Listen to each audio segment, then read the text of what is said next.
Hey, what's up, guys? So I'm going to take you through my VA hiring process, managing process, and overall team member process. I've had over 500 virtual assistants go through my courses, actually 1,000 for call centers, for ops, for ads, for DM setting mainly. Agency owners doing more than 10K a month. Let me and my team, seriously, look, of appointment setters get you more appointments this year using LinkedIn, Facebook, and Instagram DMs. I basically want to share with you a whole roadmap on how I was able to do this, from hiring to interviewing to team member, from team member to managing them to growing them. So in this video breakdown, we're going to go ahead and actually show my screen and break it down step by step, where, how long, what to do. It's so funny, I got water and I'm coughing. I remember there was a time when I was playing basketball and I drank water and I started coughing and she went up to me. She's like, "Are you okay? You should be drinking more water so you can clean." I was like, "What?" Anyways, let's go ahead and dive into it. Let me go ahead and share my screen here. So let's first talk about apply. So where you want to go get your virtual assistants to apply and see if they're a good fit for your company. Pretty simple. Start with Facebook groups. The pro is that there's a lot of them, very active. The con is usually they are, I hate to say it, red flags. I mean, there's a reason why they're there. It's free to go there. You're not going through Indeed, through a third-party software that vets them. So you might get a lot of non-experienced people, but that doesn't mean that you can't find diamonds in the rough. A players. Second place is Indeed or LinkedIn. I use Indeed personally. Worked very well. You just gotta sign up. I don't know why. It took me like 2 weeks to get into it. But once I was in it, I just spent like $5 and I got a ton of applications. And all you want to do is make a very detailed application video. So I had like thousands from Pangasinan, province and place in the Philippines. I actually did South America, Buenos Aires. I did Medellin, Johannesburg for call centers. They had like some of them had like a European accent, which was great to keep the trust. Anyhow, so like, say you're hiring, again, you want to have a good, Indeed does a good job kind of showing you what it wants, but basically have a very detailed and spectacular application so that they know what this job is about, okay? And then from there, you can either utilize Indeed's platform to communicate with them, or you can take them to the your own landing page and survey page, which is what I did, okay? The other places you can actually do is TikTok, Instagram, Facebook. Believe it or not, you can actually go on a live stream on TikTok or go on live and just promote, like for $5 on TikTok, that you're looking to hire someone in the Philippines or wherever you're looking. And believe it, you'll get like 800 to 1,000 people streaming. Now, personally, I didn't do this. This was actually my HR, who was first my DM setter, I'll talk about in a second, to begin with, then became my client success manager in HR, and she went on live and I didn't even know it. During our retreat, I didn't even know, but there was like 800 people looking for a job and saw me, saw our company. It was cool. Instagram, Facebook as well. And then you got third-party placement services like Online Jobs PH. You got FAVA, which stands for I forgot. It's like American Latinos and Philippines. He's a great dude. The owner's name is Omer Block. I know him personally. And then myself, I have thousands of DM setters, call centers now who are looking for jobs. So you can go to me as a shortcut. So basically, you want to funnel all these guys to your landing page. You can do it over GHL. You can do it over Google. Pretty simple, or you can make it fancy and do Typeform, whatever you choose. But basically, I'm asking these simple things: name, their experience with the job I'm looking for, whether it be graphic design, video editing, DM setting, call center, SDR, etc. I asked to make sure that they have the equipment. That is a non-negotiable. If for example, our call center, they don't have a laptop or a headset, they should not be working that role yet. I asked, like, are you looking for part-time, full-time, right? And that obviously has to be aligned with what you're looking for. And another thing I did not add here is time zones. So they have to be working in the time zones, of course, that you want, if that's a requirement.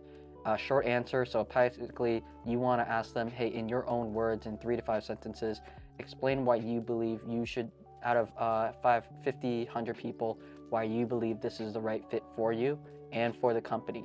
Make sure you add the company part, because you want to make sure that they do their homework and actually say that, hey, I feel like I'm the right fit. I like who you guys are. I like your mission. I like what your drive is. You want to see how in depth and they will get into it. Then you actually want to send them to send you a video application, 2 or 3 minutes, basically going through everything. You literally, especially if you're going for a call center role, you want them to do this, because this will probably make or break like a lot of them. They might say that they have little to no accent. They're fluent in English, right? If you want to add those answers in there, and then you hear them and they're lying, easily red flag cut off, right? Because they lied. But those who make it, right? So say you get all these applicants, say you got 50 to let's just say 50. You boil it down to 25 or 20. Now you do what's called a group interview. Ask them to all hop on, right? It's a group interview. You're not going to spend 30 minutes talking to each of them individually, actually just doing it in seconds. So what you're going to do is, depending on how many questions you need to really ask them, you go through it, 30 seconds to 60 seconds if you need to, or shorter, asking the VA questions about them, the position. And again, from there, you're just saying, hey, thank you very much. A little pro tip, make sure everyone has their cameras on, make sure everyone's on time. Anyone who is late automatically is behind the wheel compared to their competitors or other applicants. Just promptness. Put them in groups or out. So, meaning out, sorry. You could either do this in Zoom, in a breakout room, or in a list. Some people do it in the breakout room that I learned that do this method, where they do group interviews, they put them in the breakout room, and they say, hey, congratulations, if you're in this room, you made it. And they just politely tell the people who are out that they weren't able to make it just this time around. Or you can just do a list and ask them to leave the group, and then you'll email them again for the next round. So say you got 20, now you drop it down to 3 to 5, right? From there, now you do individual interviews, probably for like 10-15 minutes. If you really want to do that, that's totally cool. This is really to make sure you get an A player. This is also a great thing where, a little pro tip, you can ask them to go the extra mile and say, make me a personalized video again on why you believe you're a good company fit, right? So like saying, hey, this was a great interview. I believe you might be a good fit. Honestly, I still have 3 other people I'm interviewing. So what I'd love to do, if you really wanted this role, is make me a 1 to 2 minute video again on how you believe that this is the right fit for you. What you're doing here is psychologically making them yearn and earn for this role. They start to cherish it more because they worked hard for it, rather than a quick and easy, oh yeah, you're on Facebook, you're hired. You're not gonna cherish the role, value it as much as right now, because they're earning it, right? They're earning the role. So now from there, you maybe just get your top 2 or 3, and from there you hire them, right? Now here's the thing, maybe you want to hire 1, but honestly, if you can do 2, what you want to do is put them in a little bit of a competition, kind of like in NFL football or basketball. You draft people, but the job's not finished. Just because you're drafted doesn't mean you have the top spot, the first string, as we call it. So maybe you take them through training, right? Football camp, and you're scouting them for the first 2-3 weeks and seeing if they should make the roster or make the team. And so out of the 3, maybe you're going to keep 2 or just even 1 of them. And what you want to look for is pretty simple stuff. Number 1 is, of course, results. Second thing is communication and promptness. And the third, with everything in mind, is culture fit. Because sometimes there might be people who are neck and neck with results, but one of them, you just get along so well. They're very great. They're very cordial. They communicate well. The other person just does their work but goes about their day. I'm probably taking the first person because they probably will be a good culture fit for my other team members as well. So from there, you keep 1 or 2. 2's an asset, 1's can be a liability, just letting you know if their internet goes down, shoot. 2's here, great, you can still get work done. Now, now here's the thing, once you hire them, then we'll go to step 2, but before that, simply put, you can actually just go ahead and say, hey, I want to put you on standby. I'm going to see how these 2 go. If worst case in a month, one of them falls flat because they weren't as consistent, I'll go ahead and reach back out to you if you are still looking for a job. Right? Or you can go ahead, if you have friends in this online space, business space, pass them over to them.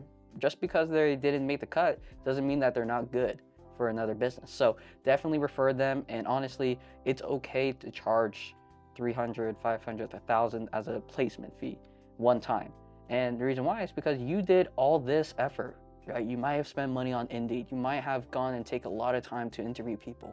So it's okay to ask like, hey, would you mind paying me $200 for the time I spent reviewing and interviewing these people, right? And then, yeah, you're training them and they're getting it. So that leads to this part. So what I usually do is meet with them at least for the first 2 weeks, Monday through Friday. Doesn't have to be long, could be just 10 to 30 minutes, set the goals, KPIs, what they're here for. Now, what you want to do for sure is in Go High Level or in school, build out a course for their role. First off, you should always share with them your missions and visions. So if you don't even have that, stop this video, go watch another video from a Fortune 500 company on how they build core values and missions and visions. You need this if you're going to hire a team. Otherwise, everyone's going to be shooting and aiming and driving the ship in the wrong direction, talking to you in the wrong way, making decisions that don't meet the company's requirements, right? Whatever.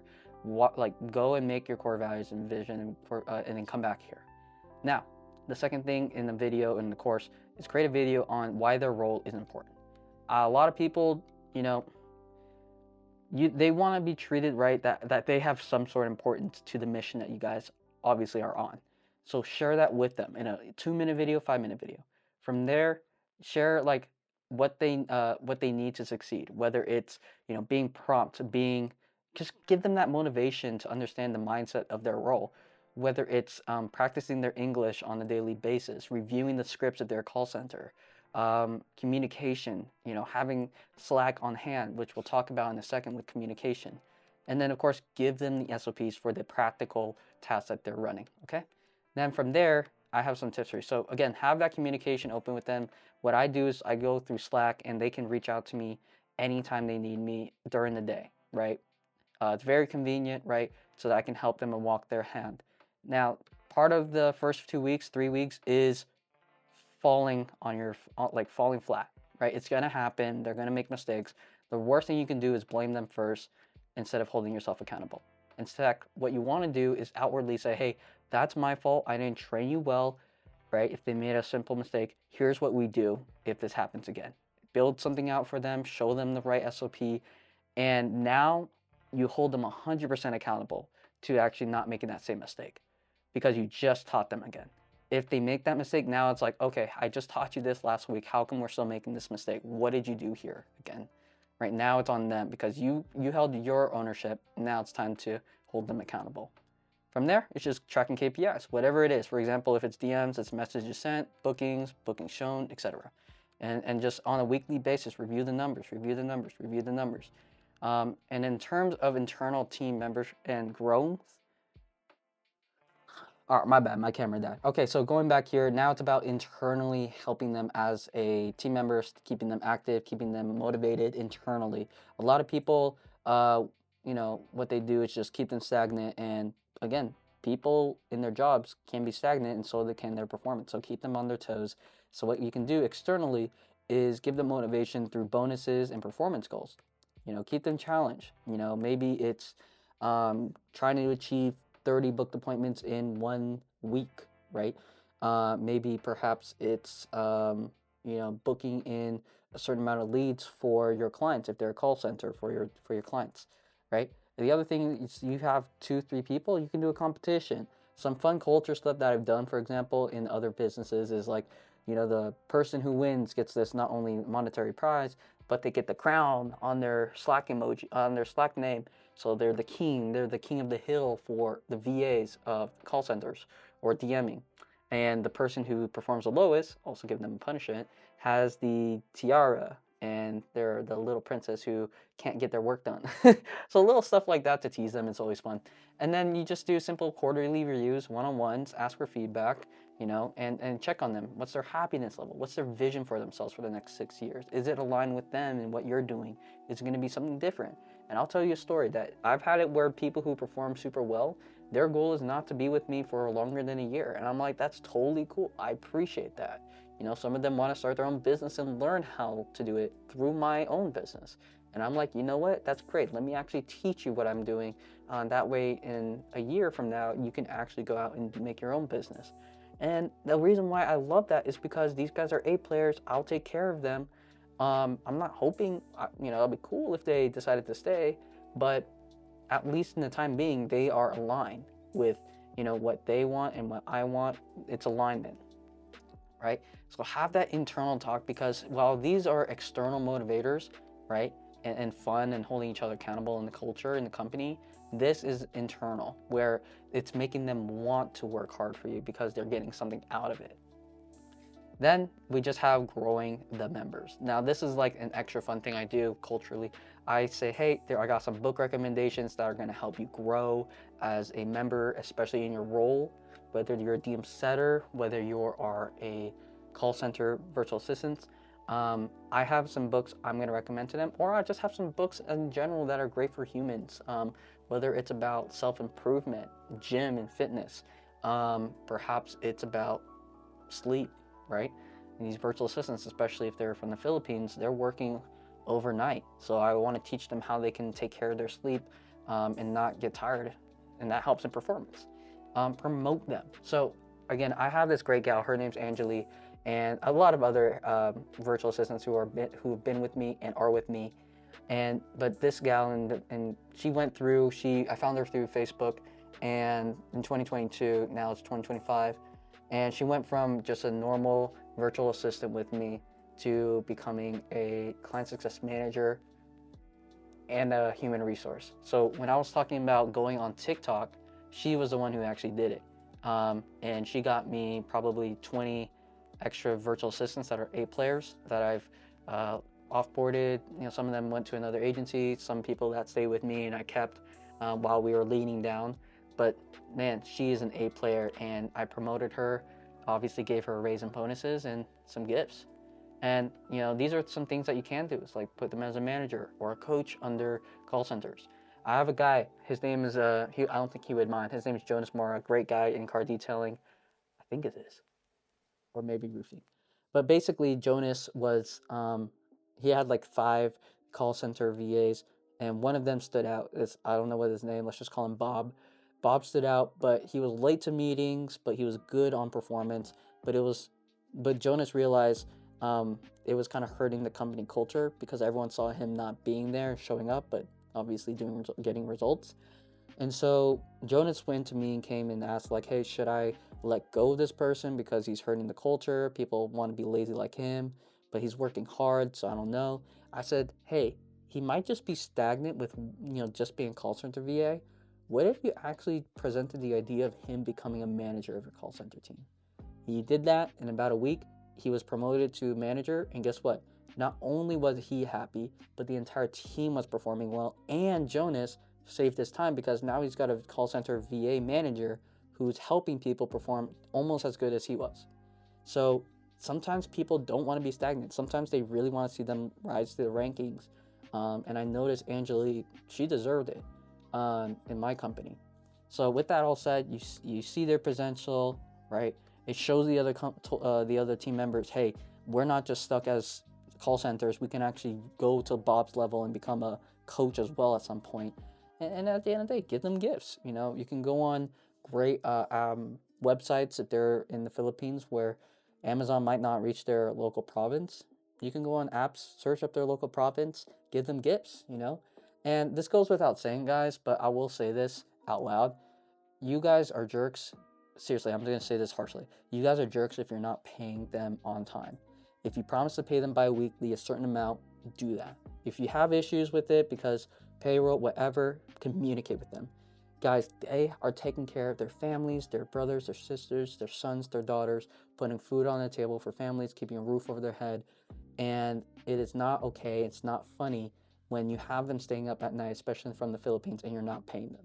I hate to give you this rant, but I've seen it time and time again where agency owners just take full advantage of them, and they don't deserve it, especially these A players. So with that said, you have the responsibility of hiring someone great by using this roadmap. But I'm telling you, with that power and this roadmap comes a huge responsibility of taking care of not only their lives, but their families' lives. That said, on the same coin, I've seen it where people who I've hired that are from college graduate and, get a car, get a home, start a family. I actually, believe it or not, had two members met each other over PK Media. They were in the same province, met, and they married. And it wouldn't be for my company. That was one of my biggest wins and best stories I'll ever share. And the reason why I share this all is because I've seen it time and time again, right? The mistakes I make, the roadmaps I'm building out here, it has helped my team. It has helped me become a better owner and a better entrepreneur at the end of the day. So make sure, as much as you want to find the right people, they also need to find the right company. And I hope you guys take that responsibility to heart. So with that said, take this. If you found this valuable, like, subscribe, comment if you have questions. I will plug myself really fast. If you did want to just skip the corner and get someone like a call center agent or a DM setter who's already trained by me, who's been through my team, and you want someone just really fast that knows their stuff, go ahead and DM me or on Instagram, or I'll link a calendar, I guess, below, and you can go ahead and schedule a call with me, and I'd love to show you exactly how I can place someone in.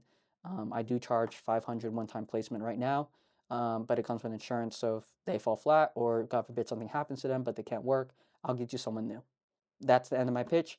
Have a great day, guys. Leverage this, hire someone. Even though there's AI, you still need someone to manage that AI. You still need someone to do a lot of the work that we can't do as owners sometimes. So hope this helps.